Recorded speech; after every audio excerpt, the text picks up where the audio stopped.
Napakahalaga yung ating pag-aaralan. Get rid of your baggage. Okay? So, Hebrews chapter 12, verse 1 to 2. Kami ni Pastora Cathy at saka si Karsten, yesterday ho ay pumunta kami ng Milan para matulungan yung ating team doon, kung paano gagawin pa yung ating anniversary dahil first time natin gagawin. Nakarating kami doon ng mga 2 o'clock ng hapon, I think 2:30. Lakas ng ulan, and then 4 o'clock, mayroon kami ng Bible study and meetings and so on.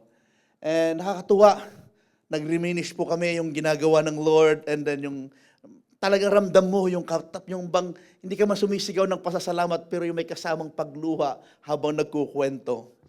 Amen? Sabi nga ni Brother Arvin sa kanila Pastor Paul, dumating po yung point, Pastor, na siyempre sa Bandera Rosa kami, di ba binabayaran natin ng 300 para sa food, tapos sa atin na yung hall. 7 lang kami, sabi niya. Just imagine, 7 kami, kakainin namin yung 300 na pagkain.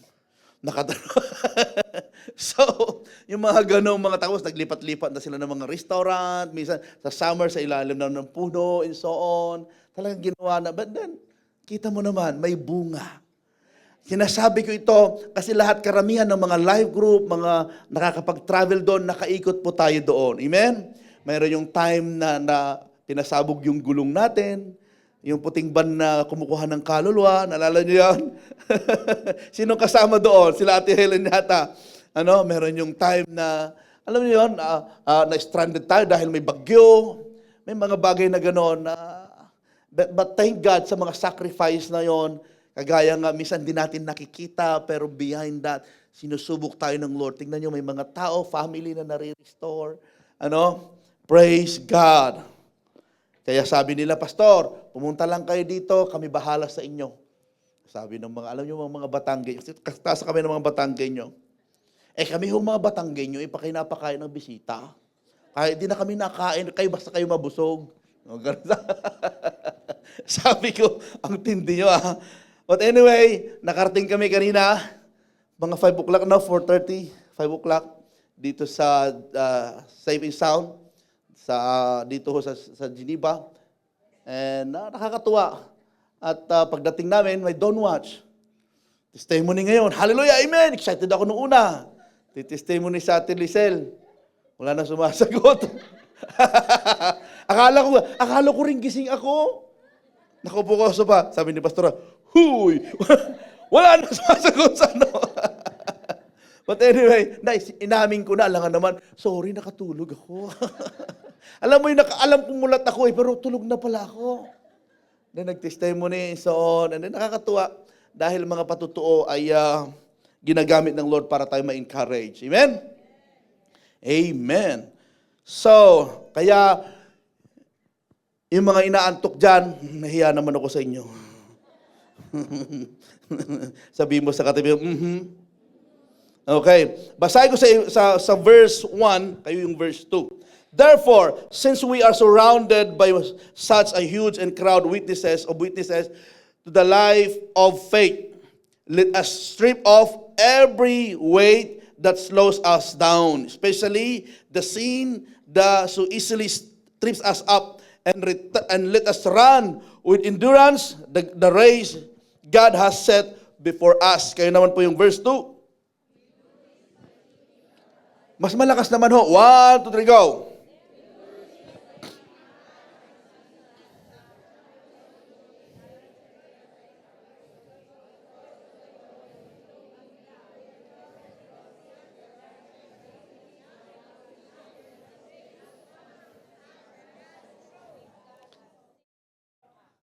Wow, talaga naman.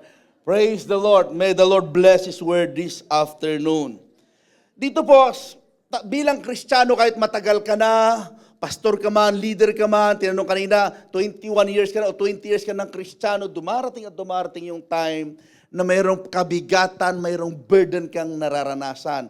Manonotice mo ito, yung dati kang masayang ginagawa kay Lord, ngayon hindi na. Amen? Yung dating gustong-gusto mo tumayo sa harap, mag-back up, mag-gitara, tumugtog, ngayon, bakit ako na naman? Hello? May reklamo ka na. Ngayon dati gusto magluto, gusto mag-pray, ngayon, bakit ako na naman mag-pray?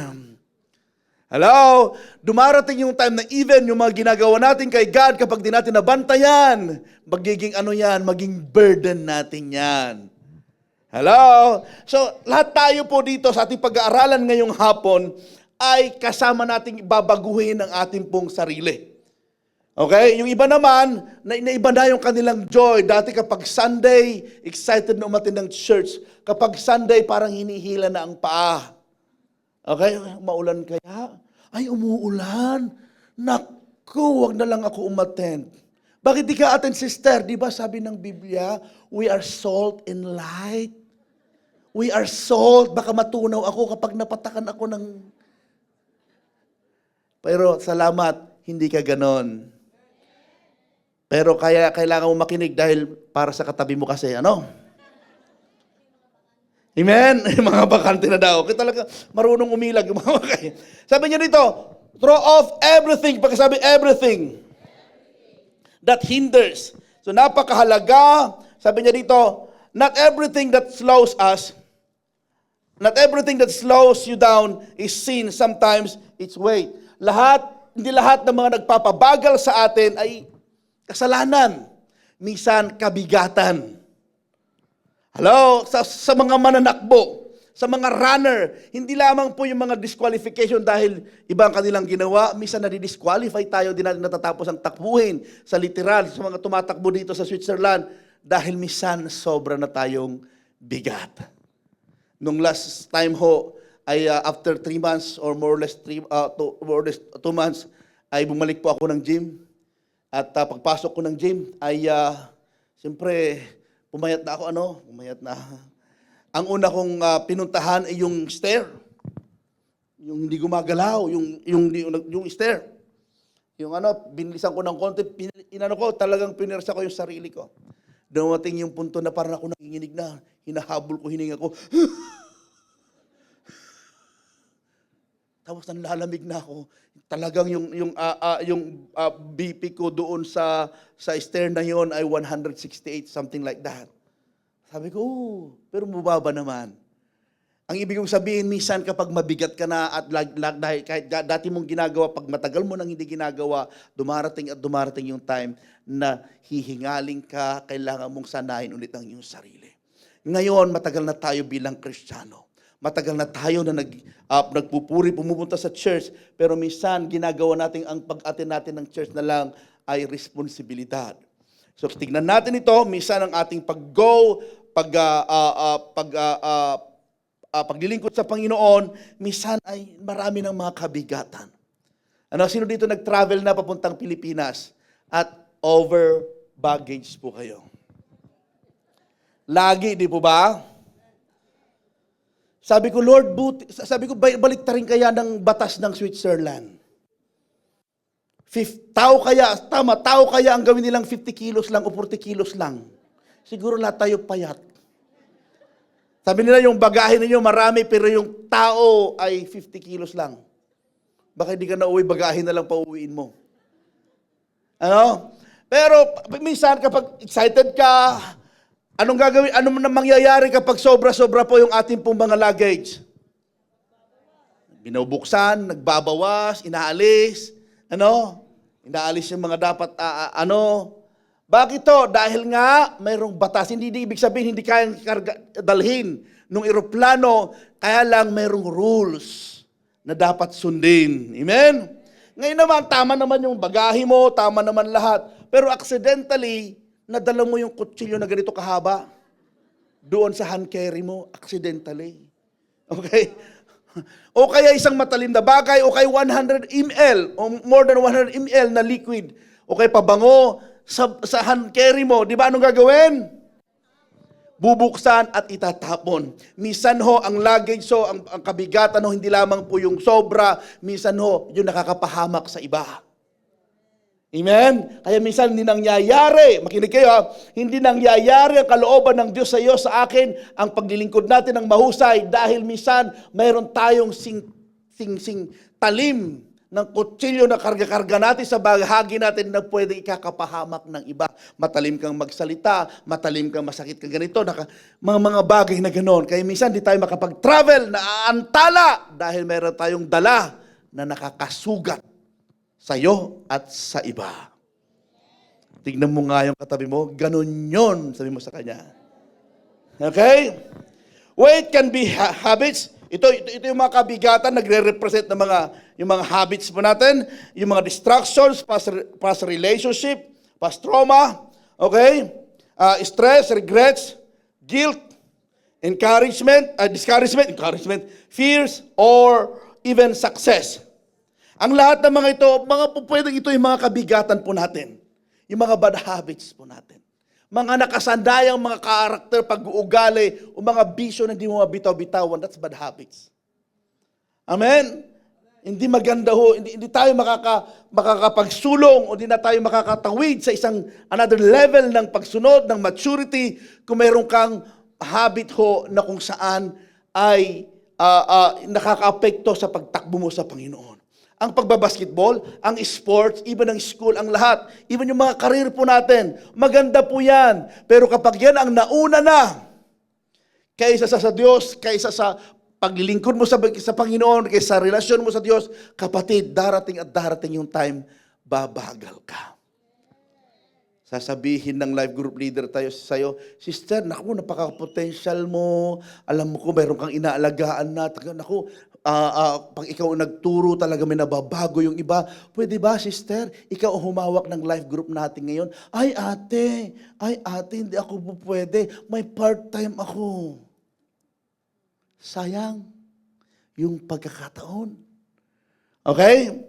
Halimbawa ko lamang po yun. Nung papunta kami po sa Milan, kahapon, ay nandun kami sa may tollway. Diba, magbabayad ka. Tapos nung sinap ko yung card guard doon sa tollway na yon, ay masyado yatang mainipin yung likod. Nasa likod, busina. Pop, pop, pop, pop. Kasalanan ko ba? Kasalanan ko ba na mabagal mag-react yung machine? Busina ng busina. Yan minsan mga distraction. Parang gusto kong ayaw umalis para asarin siya. Sige, busina ka. Sige, busina ka. Pero hindi naman tayo ganun. Ang ibig ko pong sabihin, minsan ang distraction ay wala sa harap mo. Nasa likod mo. Kaya tingnan mo ngayon nasa likuran mo.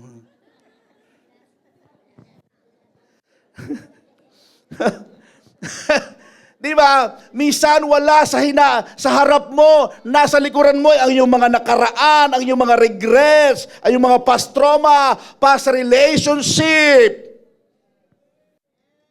Hello? Kapag minsan yung past relationship na yan, may asawa ka na o okay ka na, tapos biglang nakita mo yung regalo niyang sintron sa'yo.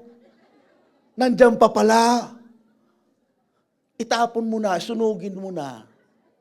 Kasi nagpapaalala lang kung paano ka sinaktan. Amen? O kaya hindi lamang sintron, baka yung ex mo pa ang nandiyan sa wallet mo. Gumaganon ka. Ikaw. Kapatid, sinasabi ko, that's your reality, minsan. Na minsan nanunumbalik ka sa sitwasyon, sabi nung isang kapatiran, Pastor, di ba sabi niyo ibalik yung binigay, yung niyo nagkukonek sa amin, sa ex ko? Paano kung anak? Sabi ko, natahimik ako. Oo nga, May mga bagay ho na kailangan nating ayusin. Kung alam mo, nagbibigay ng kabigatan para hindi ka magamit, alam mo, masaya ka na sana, alam mo, naka-breakthrough ka na sana, pero dahil sa mga nakalipas natin minsan, yung past trauma natin, ay nako, yung mga regrets natin, tapos na yon. Alam nyo ba na ang buhay dito sa mundo ay may mga sitwasyon na kinakailangan mong i-stop. Kasi nga, ang Diyos mismo ang nagsasara, siya rin ang nagbubukas. Amen? Kung siya ang nagsara, walang sino mang makapagbukas. Kung siya ang nagbukas, walang sino mang makapagsara. May mga sitwasyon, kapatid, either sa tao, sa mga nakalipas mo na isinarado na ng Lord ito. Ikaw naman pinipilit mong buksan.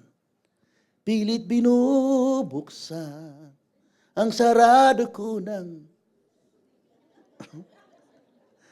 Okay, minsan, pinipili natin buksan pa yung nakaraan na kung saan ito'y sumira sa'yo, ito'y nagdala sa'yo ng kapahamakan, isinarado na ng Diyos, inalis ka na sa page na yon. May bagong page na ng buhay mo na isinusulat ngayon ng Diyos na kasama ka.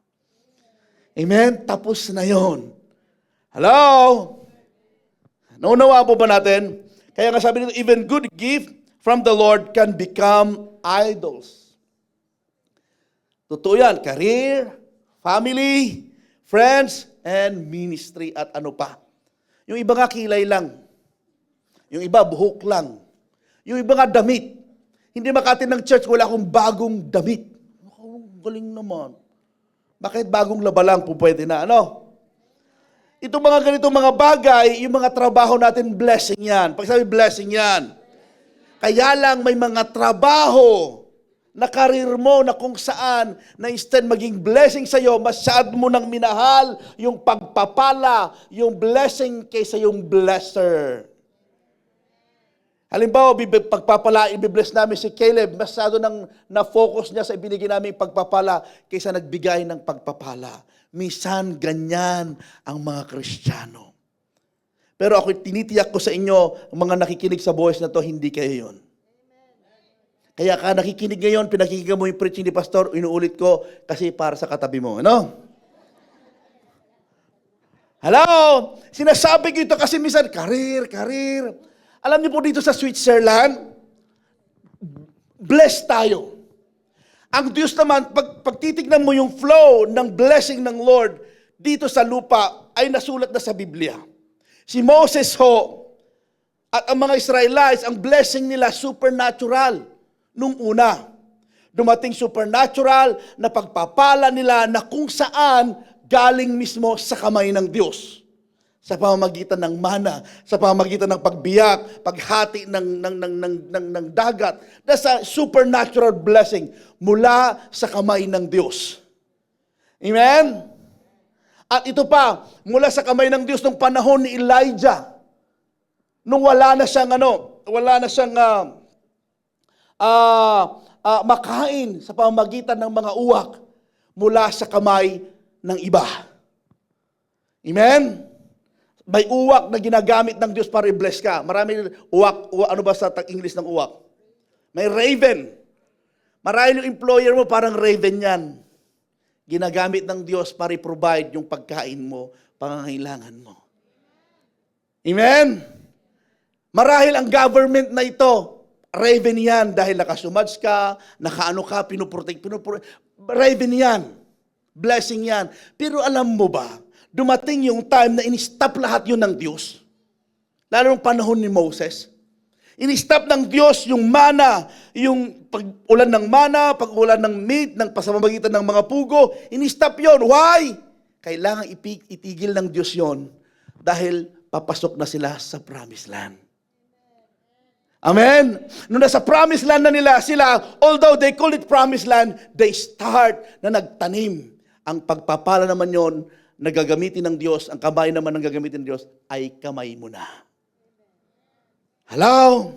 Kamay ng Diyos, kamay ng iba, kamay mo ang pwedeng gamitin ng Diyos para magpala, pagpalain ka. Tingnan natin na, Lord, sa sitwasyon ko ba, kamay mo pa ba? O darating at darating yung time na inaalis ka niya sa mga bagay na sa kamay ng iba, pero gusto ng Lord, siya muna ang mag-provide. Aalisin ka doon, pero gusto ng Lord, gagamitin na i-provide pangangailangan mo dahil ikaw ang gagamitin niya. Palakpakan natin ang Panginoon. Kaya tayo minsan, mayroong trabaho natin kapag nagtrabaho ka ng hanggang 64 ba yung ano? Tapos na. Di ba? Pilit ka mag-apply pero may taksang na malaki. Yun na yung time na ititigil naman na magpe-pension ka na. Amin po ba? Nakikita nyo ba yon? Kung ikaw'y binata, dalaga, ngayon, dumarating yung time na puputulin mo yung pagiging buhay dalaga, buhay binata mo. Why? Dahil mag-aasawa ka. May mga bagay, kapatid, na kailangan mong putulin, kailangan mong bitawan para makatakbo ka ng maayos para sa Panginoon, sa buhay na ito. Revisit your life. Ano yung mga bagay na yan? Sabi niya, and the sin, pangalawa, sin. Hindi lamang yung kabigatan, burdens, cares, mga responsibilidad. Ito naman po ay kasalanan. Pakisabi kasalanan. Ang kasalanan so easily entangles us. Sabi niya, sin wraps around your legs and makes forward movement is impossible. Ang kasalanan ho parang tinatalikalaan, pinapatid ka, binubulid ang iyong paa para hindi ka makamove forward. Tingnan nyo ang isang tao kapag hindi ayos ang kanyang paglakad sa Panginoon. Patatayuin mo yan. Takot yan. Why? Hindi makapag-forward kasi hindi pa ayos.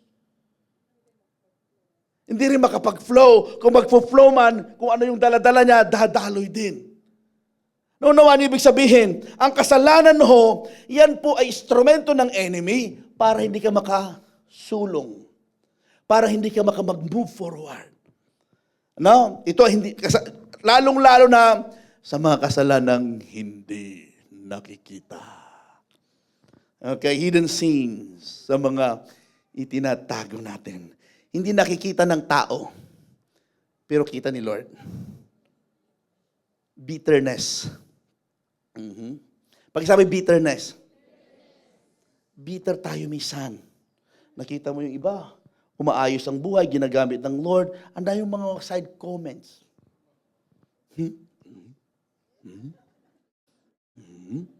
Bago sapatos niya, bago buhok niya, ano yung piloka, bago kulay ang buhok niya, bago, kahit minsan ang bitterness, minsan kahit di natin i-verbalize, pero nandyan sa loob, hindi nakikita. Minsan, inggit lang po tayo. Hello, napakaseryoso po ninyo. Pero isang kwento, sabi po ng isang mama na 4 na beses nang nag-divorce, 4 na beses na naghiwalay, nanalangin sa Diyos. Kristiyano siya, pero lagi siyang iniiwan ng asawa. Nanalangin sa Diyos. Pero gusto niya magbakasyon muna, gusto niyang pumunta sa Hawaii. Okay? Kasi katatapos lang ng divorce, nasaktan siya. Sabi niya sa Diyos, "Oh Diyos, mahal ho ang pamasahe papuntang Hawaii. Pwede ba? Gumawa po kayo ng tulay. From here to Hawaii." Sabi ng Diyos, "Anak, pwede, walang mahirap sa akin. Kaya lang may mga instrumento tayong mga tao magagamitin. Kung matagpuan pa natin yung baka mag-ghost project pa yan." Di ako na lamang yon. Okay. Anak, hindi baka meron ka pang ibang desire. Ganito na lamang, Lord, sabi niya. Pwede ba, bigyan mo ako ng katalinuhan. Anong katalinuhan? Katalinuhan ho na umunawa ng mga babae. Kasi yung una, hindi ko naunawaan. Pangalawa, hindi ko naunawaan. Kaya iniiwanan siguro nila ako. Yung pangunawa ho sa mga babae. Nagkaroon ng katahimikan. Sabi ng Lord, "Anak, ilang linya bang gusto mo papunta dyan sa Hawaii?" Ang kalsada, mas gugusto yung pang gumawa ng kalsada at tulay papuntang Hawaii kaysa pang unawa sa mga babae. Weather lang yan. Kasi ang mga babae, minsan gusto niya ito, mamaya hindi. Hello? Amen. Okay, yan, nagising po kayo. Weather lang yan. Okay? So, hidden sin, mga nakataan forgiveness. Alam niyo minsan, gusto mo namang magpatawad eh. Kaya lang, nagpatawad ka, kaya lang hindi na, alam mo yung parang tinahi yung sugat na hindi man gumaling yung loob. May mga ganun eh. Ganito kasi ang nakasanayan natin. Nag-away kayong magkapatid nung bata kayo. So, yung mga nag-away, yung mga child rivalry nung araw, sibling rivalry. Away kayo, bang! Sabihin ng nanay na mayroong patpat. Ay, bakit kayo nag-away? Magkamayan kayo. Nag-i-explain ka, magkamayan kayo. Di ba? I-try mo i-explain ang iyong sarili para bakit kayo nag-away. Sabi ng magulang, magkamayan na kayo. Para magkayos na. Nagkamayan kayo. Pero yung sakit nandun. Kaya kunting kibot lang, galit ka na naman sa ate mo. Kasi nga hindi nadidil. Amen? Maganda upo. Bakit nga ka ba kayo nag-away? Anong nangyari? Upo, halongkatin mo muna. Galingan mo, encourage mo muna bago mo, yung iba kasi, magkamay na kayo. Magkamay na kayo ha. Okay na ha. Tapos na. Hindi ganon. Amen? Yung isa sinaksak na ng tagiliran ng kutsilyo, magkamayan kayo. Patawarin mo na siya. Sinaksak po. Huwag kang maingay. Sinaksak po ka. Minsan ganyan tayo. Minsan ilagay natin yung sarili natin doon. Hindi para anuhan, kundi hindi para palakihin, para lalong maging gumaling yung sugat. Hello? Kitingnan mo minsan yung mga nag-aaway na magkapatid. Ang tagal na kitang pinagpapasensyahan, ha? Tignan mo, ilang taon na sila? 68 years old na. Ang tagal na kita, ibig sabihin, ang tagal na. Anong pinag-aawayan ninyo? Yung pa rin. Nako. Okay. Unforgiveness, shame, anger, unbelief, o gusto magpuso sa unbelief. Minsan may mga sinasabi ng salita ng Diyos na hindi mo pinapaniwalaan. Once na hindi mo pinaniwalaan, hindi natin pinaniwalaan, ang salita ng Diyos, hirap mong isagawa. Magpatawad ka, mahalin mo ang iyong kapwa. Hirap, hindi mo pinaniniwalaan, kaya hirap ko magsagawa. Ibigay mo ang iyong tithes and offering. Hindi mo pinaniniwalaan, kaya hindi mo sinasagawa. Pero alam niyo ba, sa tagal ko sa paglilingkod sa Panginoon, ang mga mareklamo sa tithes and offering, yung mga hindi nagbibigay. Sorry. Totoo. Pero kung kapag ikaw, kapag ka, okay lang, pero yung ba't ka nagbigay doon? Ba't ka nagbigay doon? Di ba? Pero kapag ikaw all out ka doon, wala kang kasi hindi ka, ko lamang dinaanan ko, ba't napunta ako doon? Unbelief. Hindi ka kasi naniniwala. Since we kept fighting all kinds of sinful deeds, words, thoughts that clings so closely. Mga kasalanan minsan na ginagawa natin ng mga pananalita na minsan madali natin nagagawa o nasa danger tayo na lagi natin ito. Tapos, since we keep fighting, since we can't seem to overcome mga kasalanan na kung saan parang gusto mo nang tanggapin. Ganito talaga ako Mayabang talaga ako Tanggapin nyo na ako kasi mayabang talaga ako Minsan may mga kasalanan, halimbawa ko lang may mga sin na minsan you try to justify. Nagalit ka, pinagsabihan ka. Si Jesus nga nagalit. Tignan mo. Masyado kang sa alak. Si Jesus nga gumawa ng alak. Tignan mo. You try to justify. May mga kasalanan na gano'n, na mahirap. Kaya hirap tayo na makapag-go through. But today, alam ko lahat ng mga yon, dapat tignan ulit natin yon. Bisitahin natin ang ating sariling buhay. Lord, meron ba ako nito? May bitterness ba ako? May mga bagay pa na dapat akong ayusin. Lord, ayusin mo ako. Number 2, remain. Pag-sabi, remain. Kapag nakita mo yung sarili, nakita natin ang ating sarili na kailangan pang ayusin, huwag kang lalayo. Kapag tinamaan ka sa preaching na ito, hindi ibig sabihin ay ayaw kita. Ito lang yung kailangan nating sabihin, banggitin, yung katotohanan, ini-expose natin, yung mga bagay-bagay na po pwedeng magpabagal sa atin, sa ating paglakad bilang Kristiyano. Ang hiling ko sa iyo, manatili ka. Kung hindi ka mananatili at mayroon yung unang points na na-revisit mo yung sarili at mayroong hindi ayos, hindi ka mananatili kay Lord, sino magiging kawawa? Ikaw din. Kaya pangalawa, sinabi dito sa pangalawa, yes, nakita mo, hindi okay. Yes, nakita mo na mayroon ka dapat ayusin. Pero Lord, mananatili ako. Mananatili ako, hindi dahil para maging hypocrite ako, para maayos mo pa ako. Amen? Okay. Remain steadfast as you run your race. Ano yung pananatili? To be steadfast means to stay strong. Pag sabi, stay strong. Louder. Isa pa. To stay firm and to stay committed.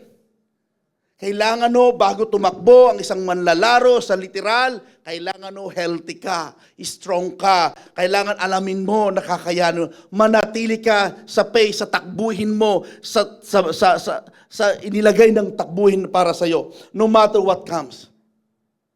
Ano man ang mga darating na panahon, pangyayari, settle mo na sa isip mo, sa puso mo na, Lord, alam ko nag-say yes ako sa iyo.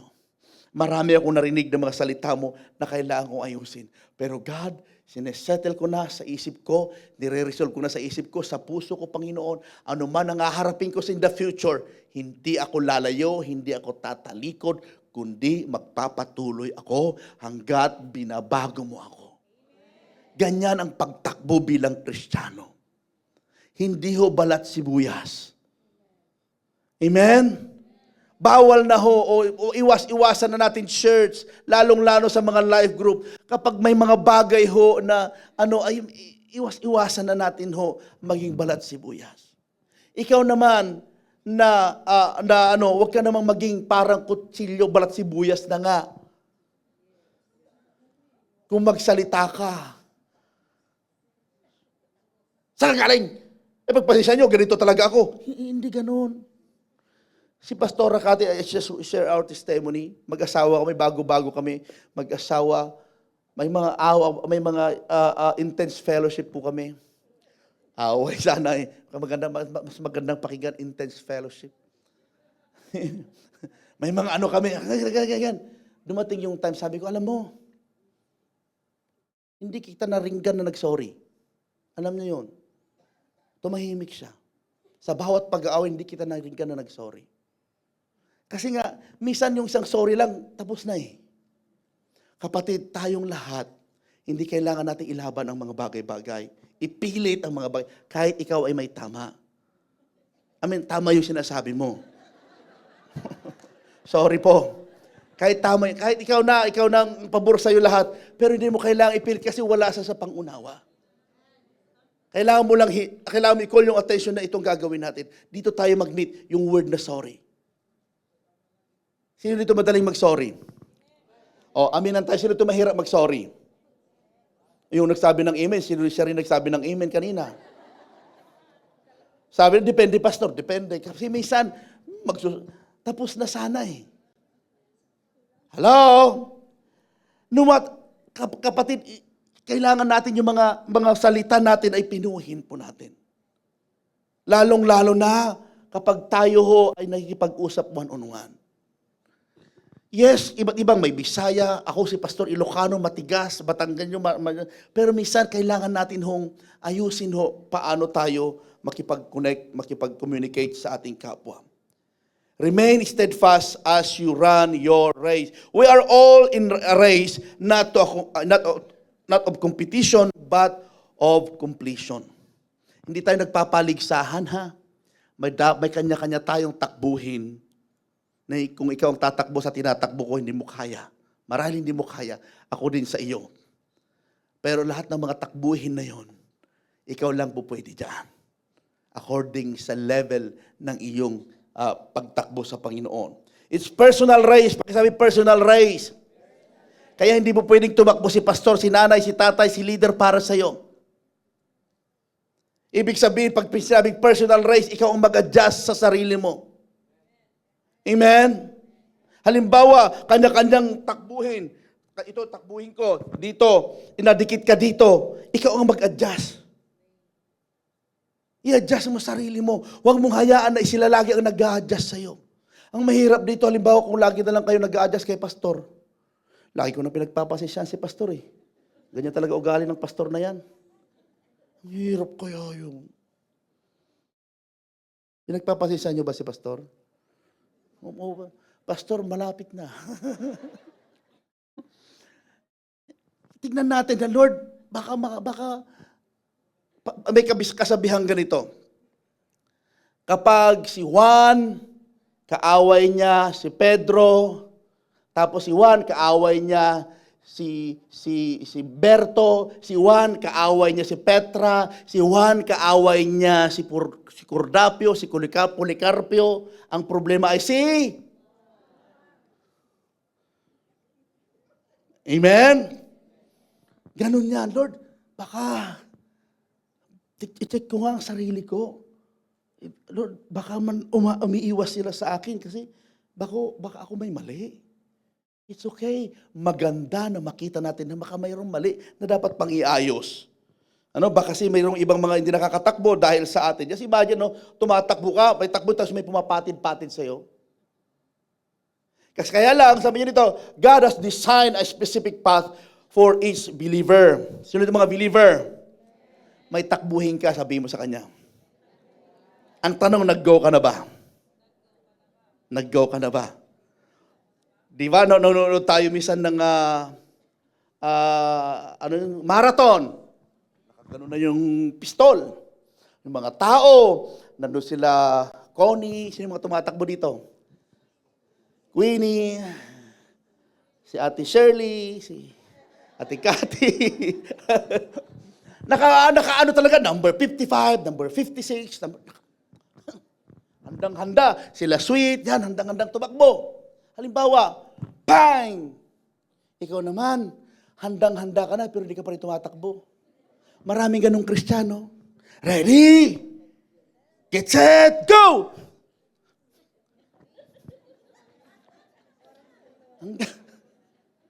Mag-share ka. Naghanda ka naman, nag-SOD ka na lahat-lahat. One verse evangelism, half verse evangelism, one word evangelism. Pinag-aralan mo na. I-consolidate mo nga yan. Handa ka naman. Ready? Get set, go! Hindi. Maraming ganun. Pero inuulit ko, hindi ikaw yun. Baka yung yan ang bago natin ngayon. Hindi na sa Luzon, hindi na sa Milan, baka yung katabi mo. Ang tanong, magkatabi kayo. Kaya, hello! Palakpakan natin ang Panginoon. Itong itinuturo ko sa inyo, hindi lamang ang ma-apply natin no, sa spiritual na bahagi, even no, sa buhay natin araw-araw. Sabi ni Mrs., asawa, darling, ano bang tawagan mo? Sari, o ano bang tawagan ninyo? Mahal, o siwariwap, o ano bang tawagan ninyo? Pakiayos naman yung pintuan natin kasi lumalangit-ngit na. Ayusin ko, yes, ayusin ko. Patapos na ang 2025, lumalangit-ngit pa rin. Hello! Mag-EGR na ako, leader! Nakatatlong pre-encounter ka na. Puro pre-encounter. Pre-encounter. 30 times ka nang tumanggap kay Kristo. Hindi ka pa alam mo yun, Pastor, hindi ako lumalago. Mag-go through ka sa paglago. Naku, may umiiyak na, wala pang altar call. The goal is not speed but faithfulness and endurance. Katapatan at katatagan. Pagkasabi katapatan at katatagan. Okay? Minsan gusto ko ini-example ito kasi naranasan ko ito. Pag una meron yung time kasi na tumatakbo pa ako sa labas, merong isang mama na talagang alam ko mga 50 plus na siya. Sabi ko, yung ngumingiti-ngiti ako, subukan ko kung anong tibay nito. Sabi ko doon sa mama, na tumatakbo. Sinundan ko kung saan siya mapunta. Naku, 30 minutes nang tumatakbo, hindi ba nagbabago yung takbo niya? Ako hingal-hingal na. Talagang hindi ako tumagal. Bakit? Hindi man alam ng mama na kinakarera ko siya. Ako lang, kapatid, hindi naman nakikipagpaligsahan yung katabi mo. Bakit mo pinapaligsahan? Nakikipagkumpetensya ka. Amen, hindi man nila alam. Kaya minsan nahihirapan ka dahil you start always comparing yourself to others. Amen? Kung pink ang kilay nila, okay lang. Kaya mo rin green sa'yo. Kung ang uso ngayon, crop top, huwag kang mag-crop top. Okay, ang ibig kong sabihin, hindi mo lahat gayahin ang mga bagay na to the point na nahihirapan ka.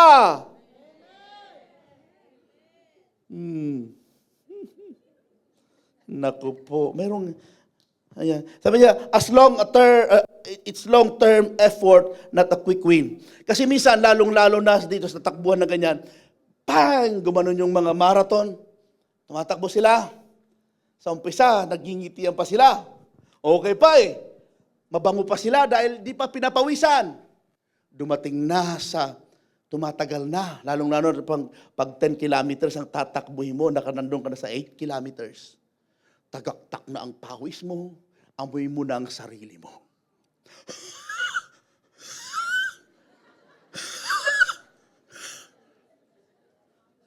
That the time na malayo ka na sa starting point, na maraming pumapalakpak, woo! Pero that time, wala nang pumapalakpak sa'yo. At nandun ka sa terrain na sa pataas, na hinihingal ka, hinahabol mo, hininga mo, wala nang nag-i-encourage sa'yo. Minsan sa buhay Kristiyano, ganyan. Nung bago ka, hallelujah, praise the Lord. Kumusta ka, Sister Lisel? Magpatuloy ka sa Panginoon. Ay, praise the Lord. Hallelujah. Patuloy ka. Patuloy ka nung tumatagal ka na. Wala nang nag-encourage sa'yo. Kasi they know you know how to encourage yourself. Hindi ka natatawagan ni Ate Helen. Umiyak ko, saan yung leader ko? Kailangan siya. Wala siya matawag sa akin. Yan yung time na pinapatatag ka. Hindi lahat laging may pumapalakpak, laging may tumatawag sa'yo. Minsan binibitawan ka rin. Para yung lakas mo, yung galing mo, yung strength na inilagay, dinownload ng Diyos sa'yo, ay magamit mo. Amen? Palakpakan natin ang Panginoon. Just imagine kung si Caleb, sa kanyang tangkad niya, kunting ano lang, Mami,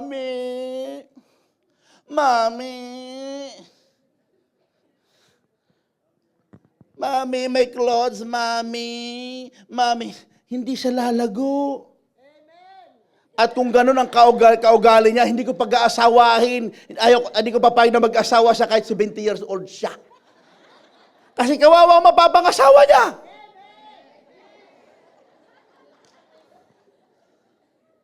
Amen. Kaya ganun tayo, minsan kami mga live group, minsan alam namin, sige, i-let go ka. Maganda kayong kakampay-kampay ka muna. Si Pastor Paul nga sabi, may hugot siya kahapon nagpapataon, gusto ko na magtampo Sabi niya, wala na pumupunta. Pero tumibay sila doon. Amen, tumibay. Si David, pinatibay ni din ng panahon. May mga sinasandalan si David, si JC, even si Samuel, inalis ng Lord lahat sa kanya yun. Even si Jonathan, na best friend niya, inalis lahat para siya mismo mag-rise up. Kasi may mga tao na hanggang doon lang talaga ang pupwede lang iambag sa growth mo. Let them go.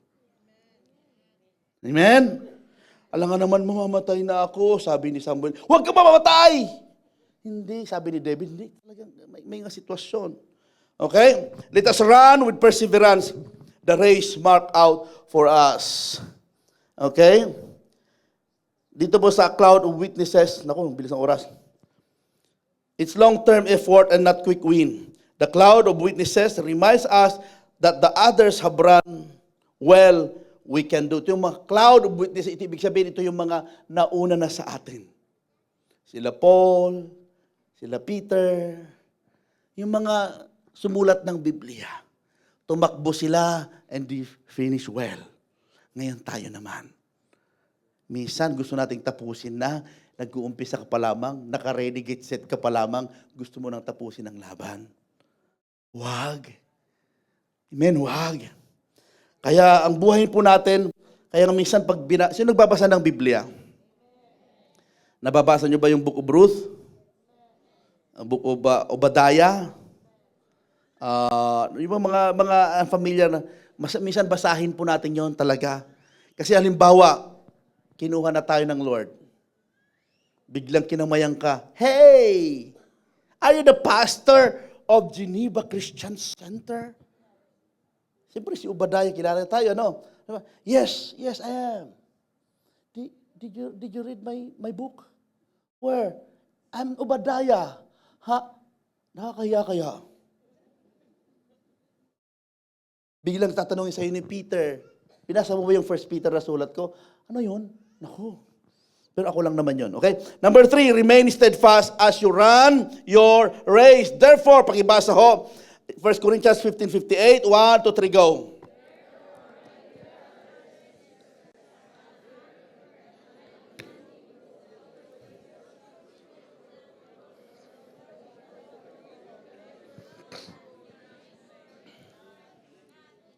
Let nothing move you. Stand firm. Kailangan ho ng mga Kristiyano na ikinig ng voice na ito ng maging matibay. Maging matatag, malalim tayo sa Panginoon. Okay, the last one. Refocus. Your gaze on Jesus continually. Okay? Minsan kasi napapatingin tayo sa iba. Na-out of focus po tayo. Jesus is our example in our finish lines.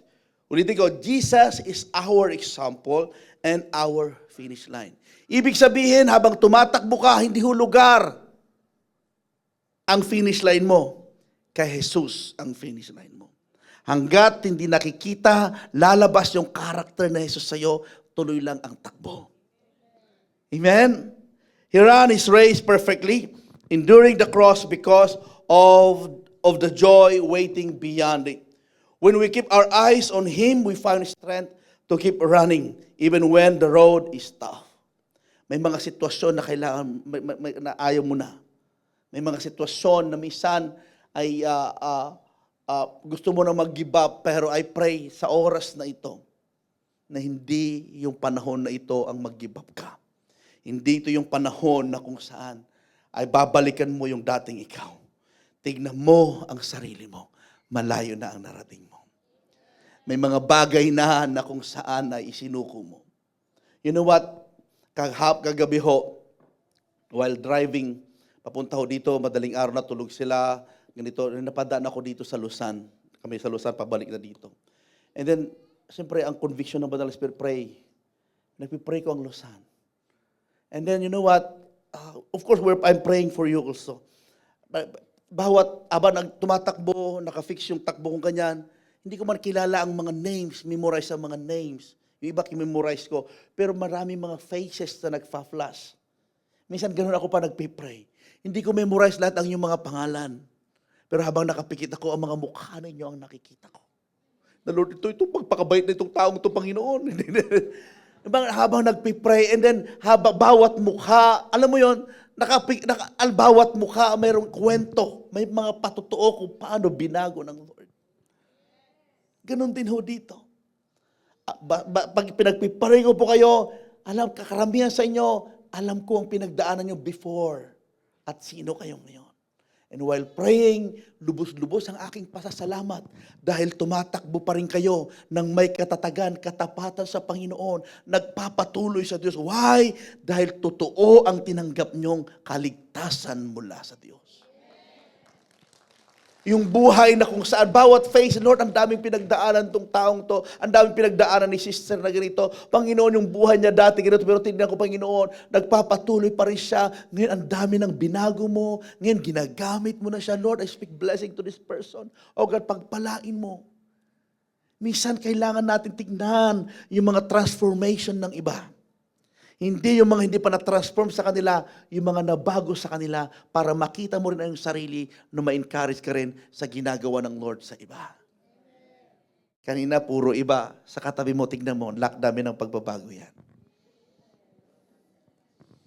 Amen. Ang dami ng pagbabago yan. Dati, pag umatin ng church, pag nagpipreach ako, natutulog yan. Ngayon, hindi na. Di ba? Dahil ginigising mo na siya lagi. Yeah. Minsan tignan mo, ipansinin mo, inotice mo. Ang tagal mo, sabi mo sa katabi mo, sabi mo ulit sa kanya, kapatid, ang tagal na tayo magkasama. Kilala kita dati, at kilala kita ngayon. Ano? Dati siya si ganito, ngayon hindi na. Praise God.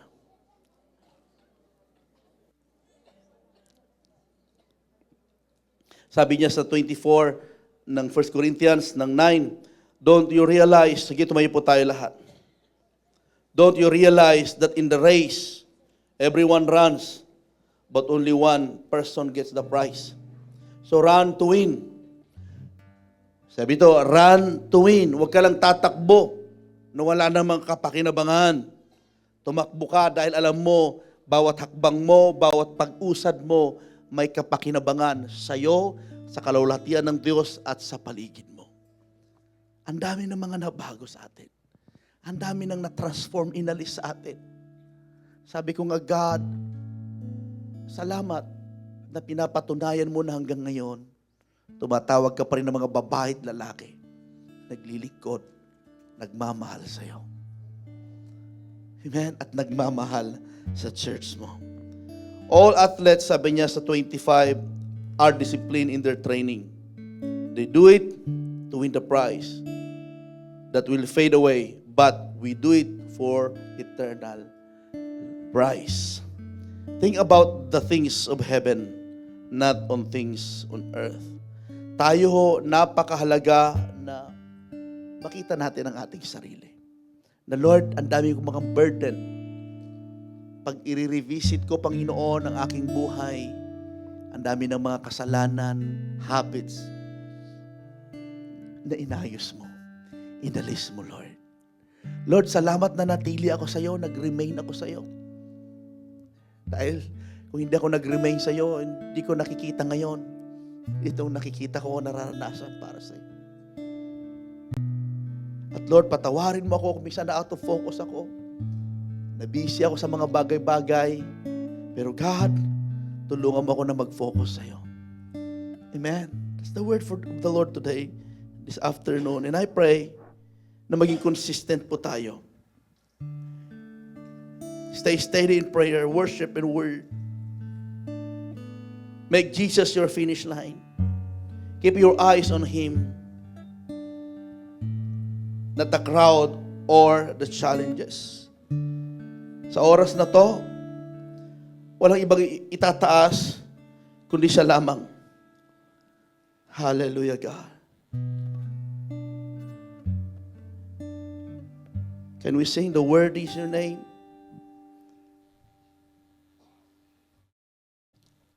Hallelujah, Lord. It was my cross you bore, so I could live in the freedom you died for. And now my life is yours, and now we'll sing of your goodness forevermore. Worthy is your name, Jesus.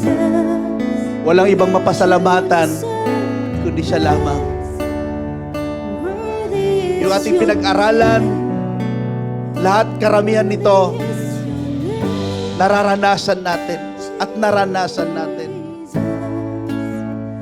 You deserve, worthy is your name.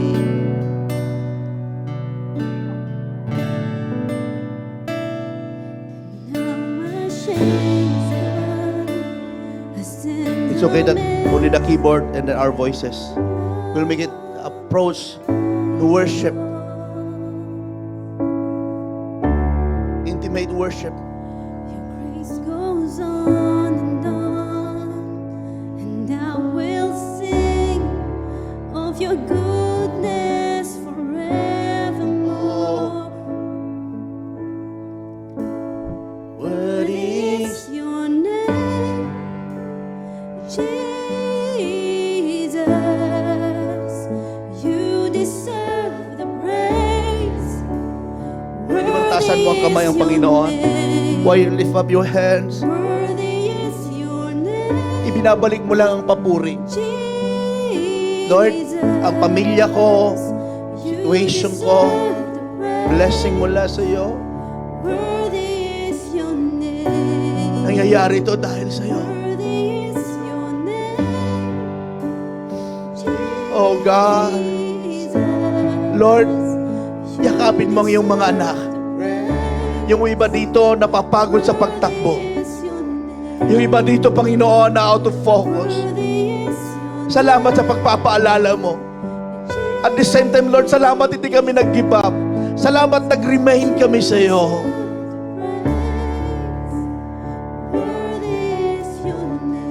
Oh God. Oh Lord.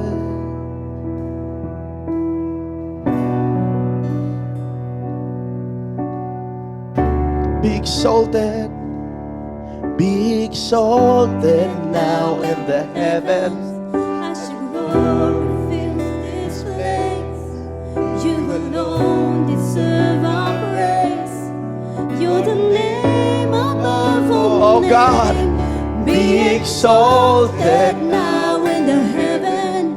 As your glory fills this place, you alone deserve our praise.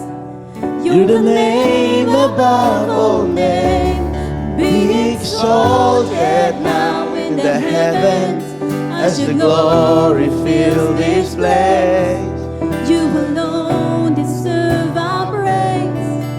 You're the name above all names. Alam niyo po, while worshiping the Lord today, saying this, worthy is your name, there's impression from the Lord, and I see in my vision yung scars sa isang balat.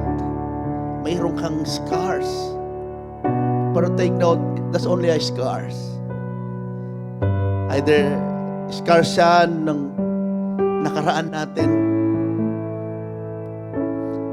yung physical na katawan natin, na operahan tayo, nabiyak ang dibdib natin sa physical, pero titignan mo, scars na lang. Pero nung panahon na inooperahan ka, nag 50-50 ka, parang hindi mo kaya. Pero ngayon, yung scars na yan, paalala yan, anak, hindi kita binitawan noon. Anak, ako pa rin yung nagpapagaling. Yung scars na yan, anak, hindi kita binitawan noon, at di rin kita bibitawan ngayon. Hindi na tayo magtataka nung si Jesus na nag-resurrect. Ipinakita niya yung scars niya kay Thomas. Pwede namang maghilom yun as if walang nangyari. Pero isang patunay ng mga scars na yan, ng nakaraan, para yung iba ma-encourage natin kung sila'y nagda-doubt. Amen? And I want you to sing, Lord, ano ang mga scars ng aming mga damdamin? I will exalt your name. Itinataas kita sa mga pagsubok, sa mga sugat na pinagaling mo sa aking buhay, sa mga pait ng nakaraan na pinalaya mo, pinagaling mo ako, Lord, binabalik ko ito sa iyo.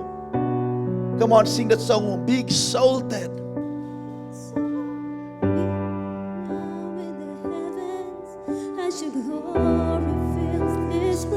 Hallelujah. Come on. Deserve our praise. You're the name above Be all exalted. name. Be exalted. Come on. Now in the heavens. Lord, ang mga sugat ng nakaraan, nawalan ako ng mahal sa buhay, iniwanan ako ng iba, nasaktan ako, pero ngayon pinagaling mo ako. Now I'm here. Be exalted. We exalt your name. Come on. Sabay-sabay tayong awitin. Lord, salamat. Pinagaling mo ako sa nakaraan. Release.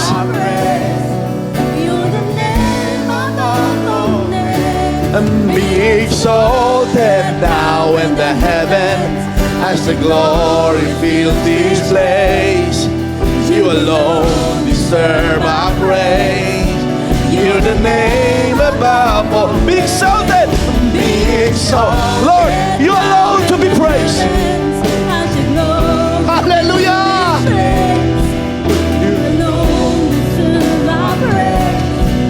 You're the name above all names. Your name, Jesus. Hallelujah.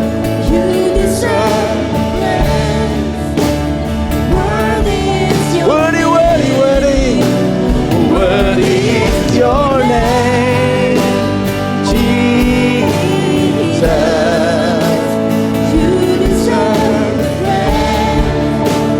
Worthy is your name. Worthy is your name. Palakpakan natin ang Panginoon. Habang sinasabi mo yan, worthy is your name. Worthy is your name. Worthy is your name. Worthy is your name. Jesus, you deserve the praise. Oh, worthy is your name. Worthy is your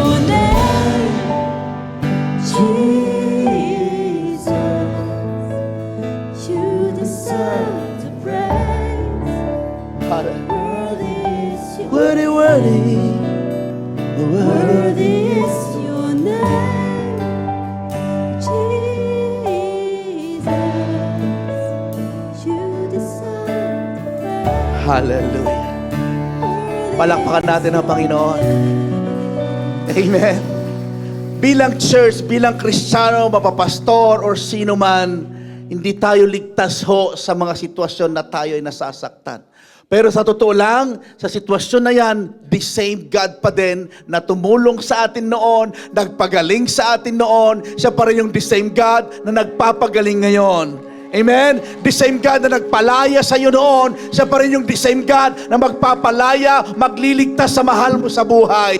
Yung the same God na kung saan nag-umpisa sa church na ito, na nagta-travel from Vienna to Geneva, the same God pa rin na ginagamit ang church na ito para sa mga mission, para sa mga tao na para sa Panginoon. Maraming restore because we have the same God, a powerful, magnificent God na kung saan isa lamang may tataas. Amen!